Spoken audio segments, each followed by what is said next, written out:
Histoire de France. L'évolution de la société au XIXe siècle.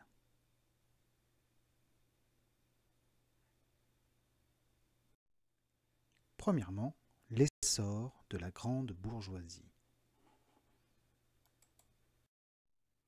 Au XIXe siècle, les banquiers et les grands industriels se sont beaucoup enrichis. Ils formaient la bourgeoisie. Ils occupaient les principales fonctions politiques, maires, députés, ministres.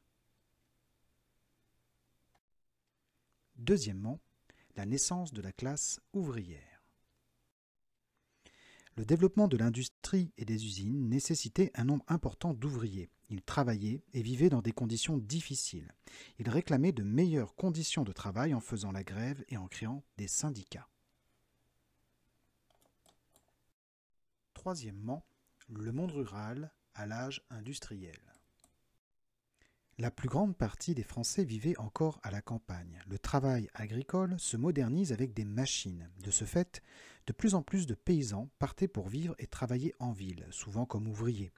C'est ce qu'on appelle l'exode rural. Quatrièmement, l'expansion urbaine. La croissance démographique et l'exode rural entraînent l'agrandissement des villes.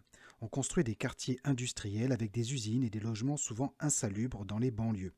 Les centres-villes se modernisent et s'embellissent. Cinquièmement, la place inégalitaire des femmes. Les femmes de la bourgeoisie ne travaillaient pas. En revanche, les autres femmes travaillaient. Leur travail était souvent précaire et leur salaire nettement inférieur à celui des hommes.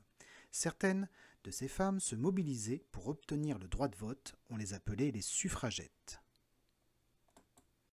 Sixièmement, le travail des enfants. Les familles d'ouvriers et de paysans étaient souvent très pauvres. Les enfants devaient travailler dans des conditions très difficiles pour aider leur famille à survivre. À la fin de la leçon, tu dois être capable d'expliquer qui sont les bourgeois et les ouvriers, d'expliquer la place des femmes dans la société du XIXe siècle, d'expliquer la femme des enfants dans la société du XIXe siècle. Tu dois connaître les mots exode rural, banlieue et syndicat. Voilà, si tu arrives à faire tout ça, tu auras très certainement une bonne note à ton évaluation. Bon courage! Cette vidéo pour apprendre tes leçons est terminée. Tu peux la réécouter autant de fois que tu veux.